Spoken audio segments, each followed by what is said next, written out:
worry about whether William or Harry take £73 flights or 20 grand flights. That's irrelevant. What I object to is that they're multi-millionaires in their own right, and yet they're in Harry's case, he's allowing Elton John, who's a mega more multi-millionaire than him, to subsidise him. Now, no wonder these people have got, multi-millionaires, because they never spend their own money. But hang on a minute. But wouldn't you, however they want to do it, rather than you and me as taxpayers having to fork out for it, if Elton John wants to pick up the tab, that's good, isn't it? If they've got all that money, you can have a moan and a groan about people being rich, but Elton John has worked his whatsits off to earn that money, and Harry and William and the others have inherited it, unless you want to abolish all inheritance. No. What's the problem? At least the taxpayer's not picking up the tab for the flight. I think you've got me all wrong. I'm not worried about what Elton John's got and what he ain't got. It don't matter to me. And what the royal family's got and what it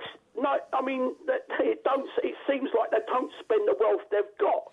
They seem to sort of like swan about, and other people who are richer than them sort of put them up and subsidise them. If that was me, I'd say, no, I'll pay for my own, thank you. 21st century people move around. You need labour in some areas. You need the brains of people in some areas. We export, we import.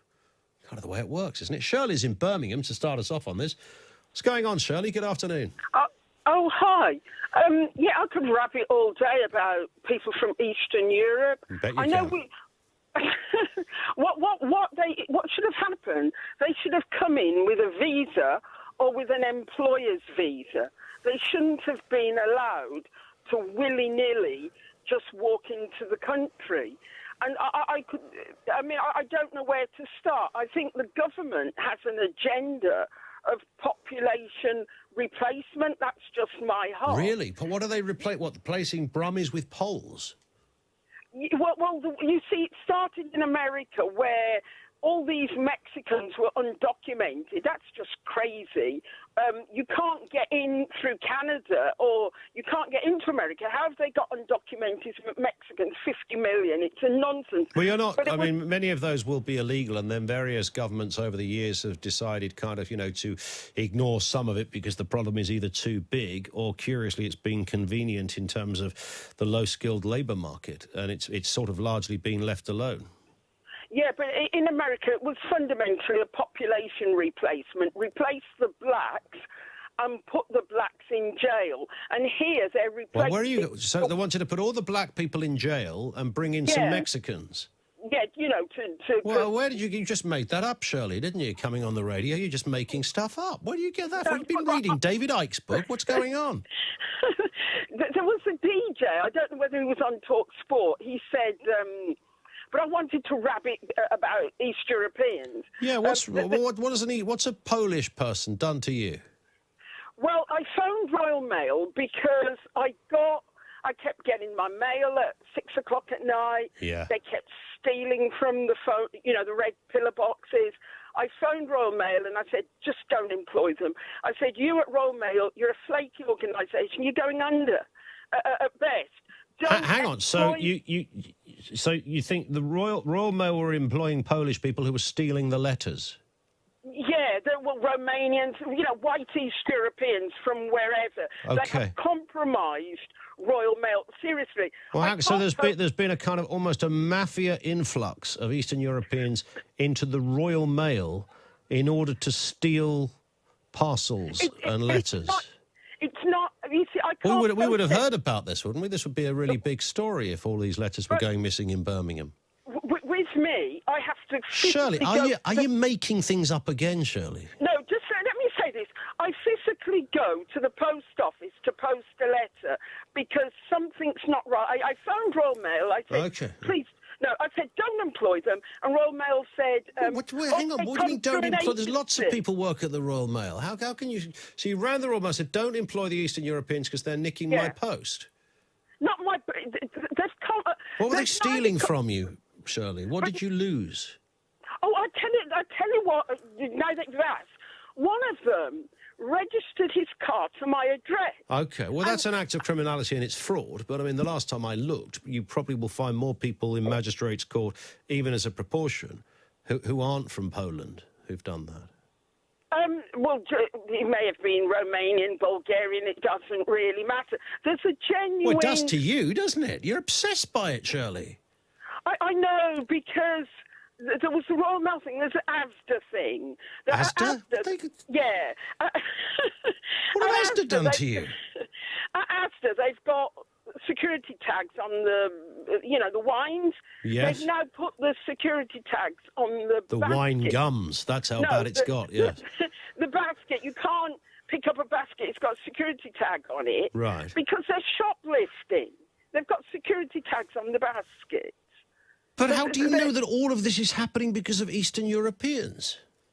Then, I know another thing what they're doing is when I've got blocks of flats, you need to go in with a swipe card. A swipe card, yeah. They're nicking the swipe cards as well.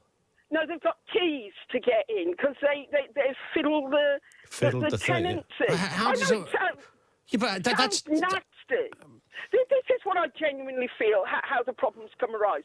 When we were at school, we were taught about charity. We did things like harvest festivals. Yes. And when East Europeans went through the war, they were taught every man for themselves. So we What, in schools they were taught that? Oh, I've worked with some Polish people. I was talking to a Polish plumber the other day. He didn't nick anything. I know. Well, he took one of my pipes away, but I did ask him to do that. Yeah, they have an attitude of every man for himself, but we grew up charity, giving a public service, you don't steal from it. Shirley. You know, there's a different attitude. You must, Shirley, I'm sure, despite the conversation, that you're not stupid, OK? So is it possible you just don't, and I'm going to be honest with you, you just don't really like foreign people? No, because here in Birmingham... It's that, isn't it, really? No. Come on, Shirley, come on. Here in Birmingham, we've got an old-fashioned thing where we shut the market on a Wednesday, the market. But the East Europeans, they go in and just use the trestle tables with no payments to the market. What are they using for? To put all the stolen letters on? They sell stuff, but the police do nothing. And blacks couldn't do that. If black men went to the market on a Wednesday when it's shut and just used the trestle tables to sell stuff, there'd be an outcry. But the Poles, it's like they've got a free reign, isn't it? That's what you're saying. They've got, I think, white East Europeans have got sacred cow status here. Because when they used my address as... for their car, I phoned the DVLC. Yeah, but look, I get that, but it doesn't mean all Eastern Europeans are at it, though, Shirley. It just means that you might have had a bad experience with a gang or somebody from that gang. I mean, I hear what you say. Listen, Shirley, I'm not cutting you off for any controversial. I know there's probably people screaming at their radio asking me why not, but it's merely because we're against the clock and no other reason. And I want to talk to Jonathan in a second on this. But that was Shirley in Birmingham. That's her experience. No stereotyping or anything like that, of course, from Shirley. But if you want to challenge what you just heard her say, it was a little exasperating, wasn't it, really? Maybe Jonathan will shine some light on her words in a few moments. I went into number 10 with Theresa May, and it was very, very clear. There were some red lines that she drew. They weren't anybody else's red lines. They were hers. But she drew these red lines about what was involved in Brexit and what wasn't. But they were made up. No one knew what a Brexit looked like. And it is absolutely disingenuous, Lorraine, to point out that all of a sudden the only Brexit possible that's on the table is a no-deal Brexit. Katie, there is no such thing as a soft Brexit and a hard Brexit. That is a term made up by Remainers. No, there's one. There's one, Lorraine, that has jobs. Yes, it is. And there's one that has investment in the country, and there's one that has no food, no medicine. You take your pick, because it's not me that's made that up. It's what's in the document. So, Lorraine, you have swallowed it, I'm afraid. You have absolutely, you've swallowed the Kool-Aid, I'm afraid. Because while I absolutely believe that we should be leaving the European Union, because that's what people voted for, I will not send people out so they don't get any jobs on production lines. And I think it is a responsibility of people in a country to make sure that we get a sensible deal and a sensible way forward. I just don't buy this argument that the only Brexit available is a no-deal Brexit. and I don't buy your argument. I'm fed up with hearing it. We've heard it for 3.5 years. It's Project Fear, Katie. There's 8% of businesses only deal with the EU in this country. 8%. And the majority of businesses do not deal with the EU. They deal internally or abroad. Now, I actually believe that we will absolutely thrive when we come out of the EU. We will be independent and free. And I want to be able to make trade deals worldwide. I don't want to be part of a protectionist bloc, which is what the EU is.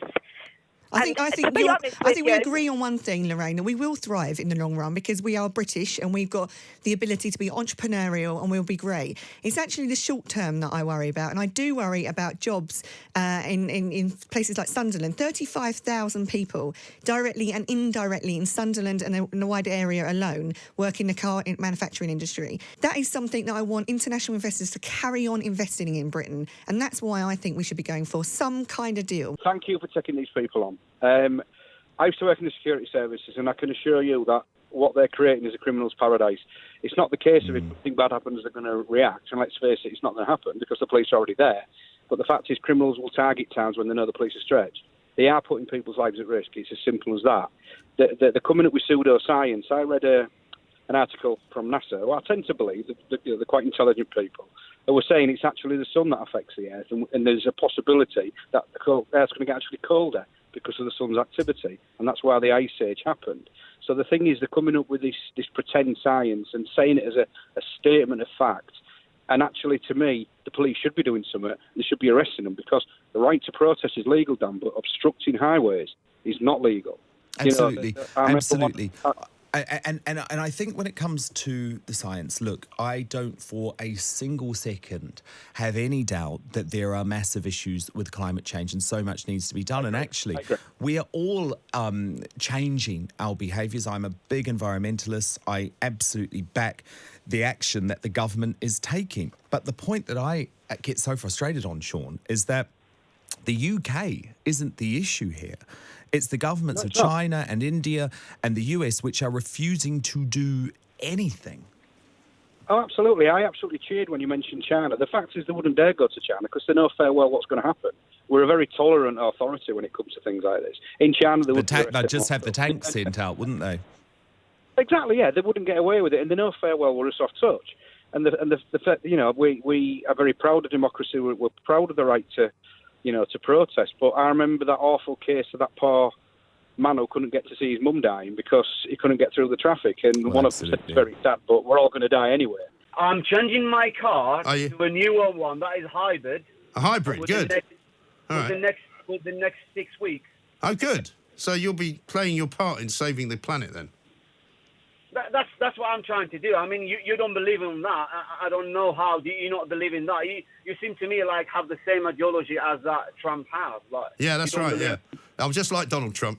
Exactly like me. He is. We have a lot in common.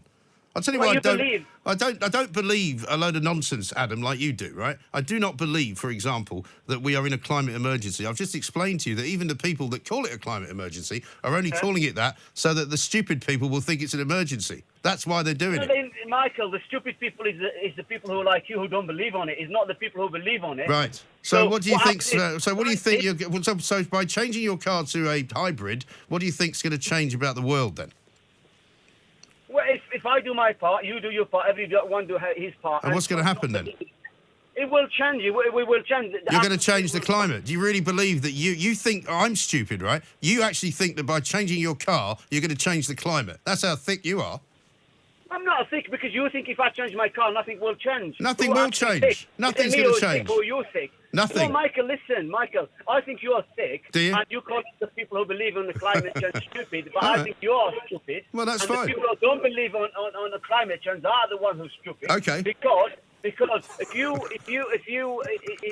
think like that, and basically you're trying to because people listen to you on the radio station and they think that they look at you our role model and they think Michael is telling us the truth. Yes, where this I am telling you the truth.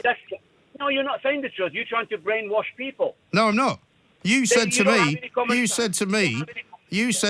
that you don't believe anything I say.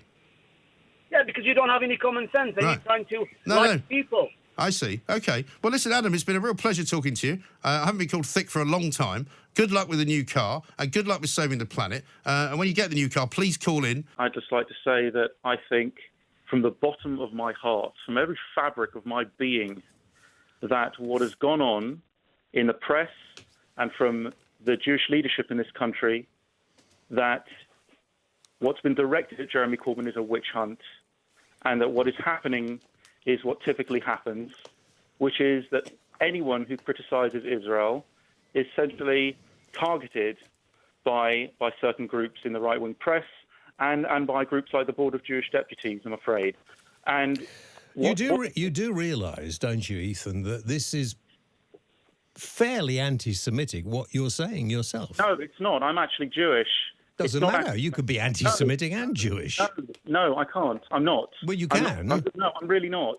What's happened is people like yourself, you're failing journalistically to really interrogate and to investigate these claims. And then many of these claims are totally factual. Just explain to me how I was failing to do that. Okay, I can give you 5 examples on the air right now. You ready? Yeah, go for it, man. Go for it. Yeah. Let's go through it, shall we? Okay? And just bear in mind that I'm a child of a Holocaust. I'm the grandchild of a Holocaust survivor. Okay? My grandfather was in Innsbruck-Birkenau. Well, let's bear... No, listen, Ethan. Let's bear that in mind before you call me an anti-Semite again. How dare you? Ethan, either you take it calmly or we can... end the conversation. Ash, sitting in the studio with me here, is also the grandchild of somebody whose family went through the Holocaust. So don't start that with me. Let's do it calmly, shall we? But don't call me an anti-Semite, ever. He didn't say you, didn't he? Said, you can be. He said that people who Jewish can be. I'm not. All right. He didn't say you were. Let's get it straight, okay? Let's do this calmly, okay? You said about 20 minutes ago that Jeremy Corbyn went to a cemetery where he laid a wreath on dead terrorists' graves. That's categorically false. It's not true. What he went there for was to commemorate the killing of 47 Palestinians who were killed by the IDF in 1985, and those killings were condemned by the U.S. government at the time. Okay, that's one thing that you've mistakenly said. That was on that day, wasn't it? It was on the day when there was a. Oh, okay, that's the first one. Did you hear what Ash's response to that was? Did you take that in? You both were talking over each other, so I didn't quite hear it. Then say that you didn't hear it. Can I hear it again? Well, it was on the day, wasn't it, when there was a commemoration to the people that did that atrocity. He didn't lay a wreath on their grave. Well, he held a wreath. I mean, he was there, wasn't he? He just happened to be there on that day. He didn't hold a wreath. There was a photograph, though, wasn't there? He didn't do it at the graves of those terrorists. It was on the same day as that, No, but he didn't do it. He just didn't do it. Just happened to be on the same day that he was there with a wreath. Okay, well, what's your second one? What's the second one then? Let's do another one, okay? You like to talk about the mural. Lots of people like to talk about the mural. Okay, I know that. I'm in the East End, was it? Wasn't it, or something? Yes. Okay, that was done by an anarchist graffiti artist from California known as Mir One. He did it in 2012. Okay, most of the people depicted in that mural aren't even Jewish. Okay, the Rockefellers aren't Jewish, and on the mural there's nothing targeting Jews whatsoever. It actually says the New World Order is the enemy of humanity on the mural, but you haven't investigated it, so you don't know that. Hang on, just a minute, because I don't know about that, but that's Ash. There was a mural, wasn't there? This was the one with it sort of had the bankers, didn't it? And they was they were standing, and Corbyn liked it or something on Facebook. Or no, he didn't like it. What he said was it shouldn't be scrubbed off the wall, and he said that in the spirit of tolerance. But he's apologised, hasn't he, since then, and said he didn't realise. He's been relentlessly bullied. Yeah, but he doesn't apologise for other things always. So he's quite a strong guy. He's not going to. Hang on, can I listen, you two? He wouldn't apologise if he didn't think it was. Guys, just a minute. So what I'm listening to here, which is quite interesting, is two members of the Jewish community arguing with each other about whether or not Jeremy Corbyn is anti-Semitic. Why would he apologise for it? He's a strong guy. There's nothing related to Jews or to Judaism or to Zionism in that mural. Ethan, listen. Please just give me the time to finish. Let me land. Ethan, just a minute. Thank you very much indeed. Yep. answer me this question. What do you think about the chief rabbi? Is the chief rabbi misinformed? Not very bright? Doesn't it know what he's talking about? What? He's absolutely misinformed. Okay, and I'll explain it to you in the best way I can. Okay, he represents, I think, a very, very conservative wing of Jewish demographic in Britain. He certainly doesn't represent liberal Jews or left-wing Jews or Jewish people that want a two-state solution based on peace and international law in Israel. Okay, he certainly doesn't represent us. All right, and we do exist. Jewish people have, since time immemorial, been on the side of social justice, on the side of socialism, on the side of human rights. And you know, it's because we went through the Holocaust that we should be sensitized to human rights abuses. We should be sensitized to human suffering, and we should call it out when we see it, whether it happens in Palestine or Iraq or Syria or wherever else. Okay? What's that got to do with what the chief rabbi said, though? I disagree with it. I don't think the Labour Party is institutionally anti-Semitic. It's just not. Okay, why have MPs quit, though, Labour MPs? You might remember that the Labour Party actually was led by a Jewish person called Ed Miliband. Okay? If it was such a rancid den of anti-Semitism... It was different then. They're saying it's different. He wouldn't have led the party. Well, it's different since then, isn't it?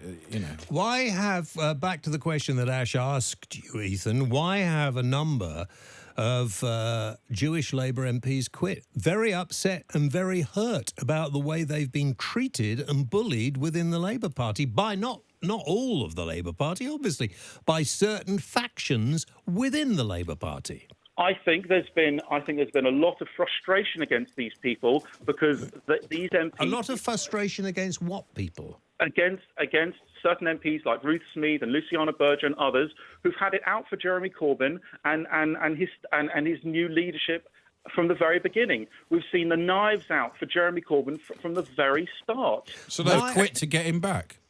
They've quit their job to. Some sort of conspiracy. Yeah. So Ethan, it's basically not a conspiracy. They're very open and honest about their loathing for him. Very, very open and honest. Why wouldn't? Listen, you want a two-state solution, and they don't want that. And any criticism of Israel is constantly bludgeoned. And no, it's not. How do you know they don't want a two-state solution? I think they probably do. Yeah, we talk about that quite a lot from time to time. Listen, Ethan, shush a minute. Listen to what's being said rather than ranting. A lot of people in this country think a two-state solution is the only way to heal the rifts in the Middle East.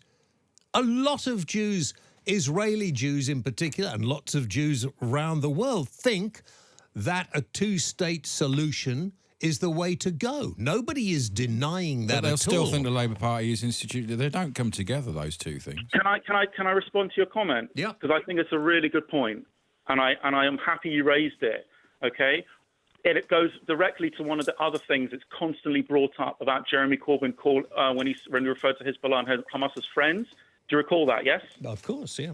So the reason he did that was not because he wants them round for tea or for Christmas dinner. It's because he's trying to welcome them into parameters where they can have a peaceful, moderated discussion in the spirit of achieving a two-state solution. That's what he's trying to do. Okay, you might remember that Mo Mowlam and Tony Blair and the Queen, they met Martin McGuinness, they met Sinn Féin, they met Gerry Adams, they met people that tried to blow up the Conservative Party cabinet in Brighton, they met people that murdered Lord Mountbatten. It was a slightly different situation, but it was. I'm sorry.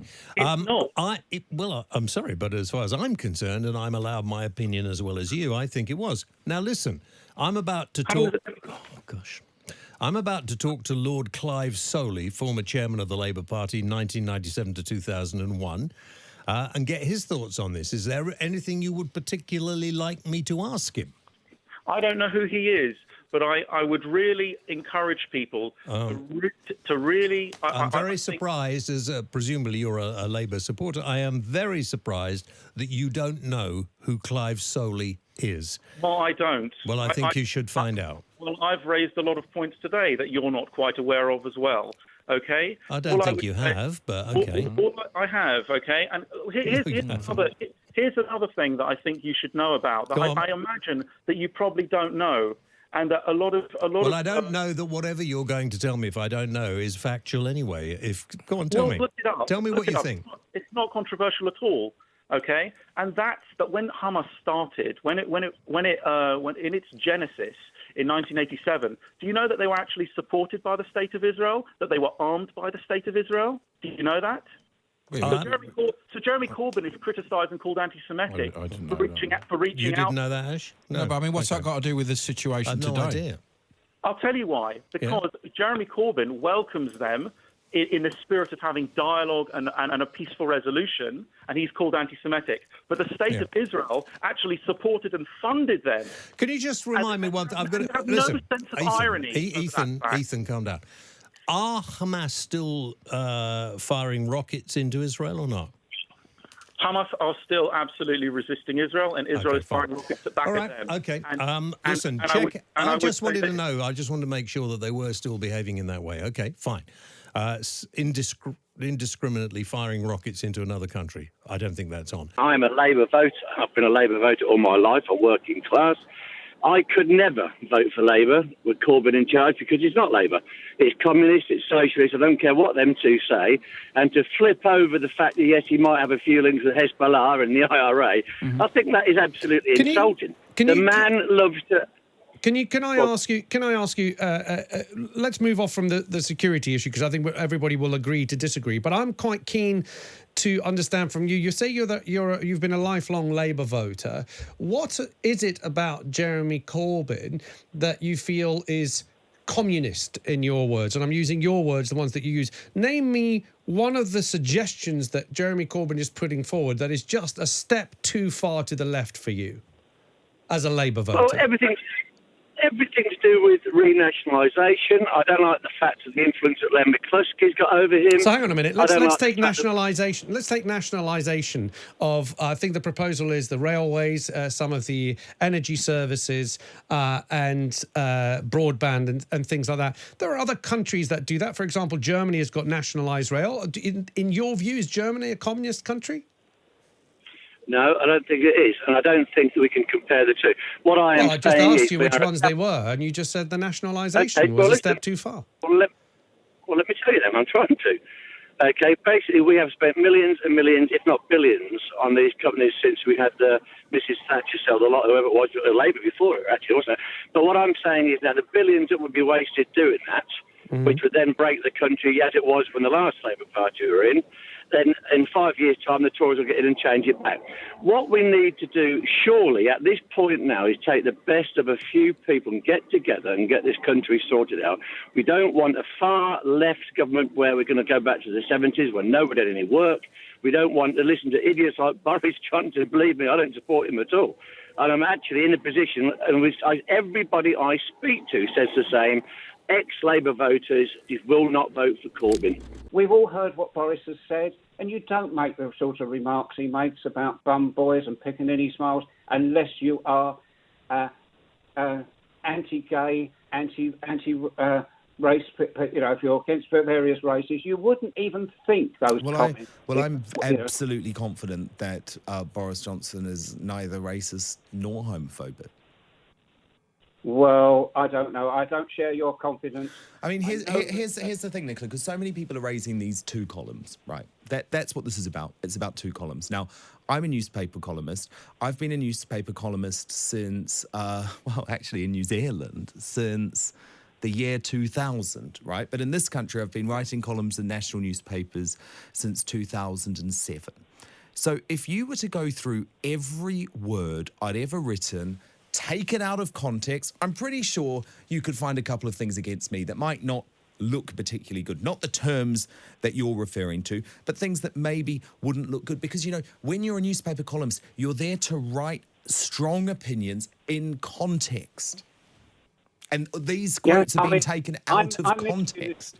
Do you know, I was in tears this morning as a result of this. Well, do you know what? I'm going to say the same thing that I said to Tina, Nicola. Why not? And I said the same thing to Owen Jones this morning, and he wasn't happy, I can tell you. But Nicola, why not just have a little faith? Have a little faith. Give the guy a chance. Give the government a chance. Just give him 6 months. Come on. What harm is that going to do? we don't have a lot of option. I personally think we'll give him a few months and he'll show his true colours. It's a strong right-wing government. I don't think that'll be good for the man in the street. Let's use that term. And the man who's sleeping in the street. Well, the time will tell, and I very much appreciate your call. I'll ring you back in 6 months' time, and we'll decide who was right. This is the metropolitan liberal elite, however you want to describe them, protecting their own yet again. Yeah. I mean, Swinson should be nowhere near the House of Lords. She's 30 years old. She's not very old, is she? No, I don't think so. She should go out and get a job and understand what life's all about, and come back and stop talking such total nonsense. Yes, exactly. I had to really struggle for the word total then. I was thinking of something else. It's just unbelievable that these people think they can carry on saying the same things, even when they just got trounced at the polls, and carry on with the same old nonsense. And if it all goes wrong, we'll have a nice comfy retirement on the House of Lords at 30 years old. Yes, well, exactly right. And, I mean, only the Lib Dems, as I say, could have this rather sort of ridiculous position, which is counterintuitive to their own policy. They want to abolish the House of Lords, but they want to send more people in first. Exactly. I mean, it's just ludicrous. I mean, what we should do with the House of Lords is get rid of a lot of them. And, it is there to primarily to actually go into the detail of legislation. Yeah. So why not make it an invitation-only thing? And when they're discussing a law bill, invite in a lot of lawyers to look at the legislation. If we're looking at a health service bill, invite some doctors in to have a look at it and make some suggestions. Yeah. And actually use it properly. And, then they could have their £300 a day for a couple of weeks' work coming in to look at a particular bill. It's hardly rocket science, is it?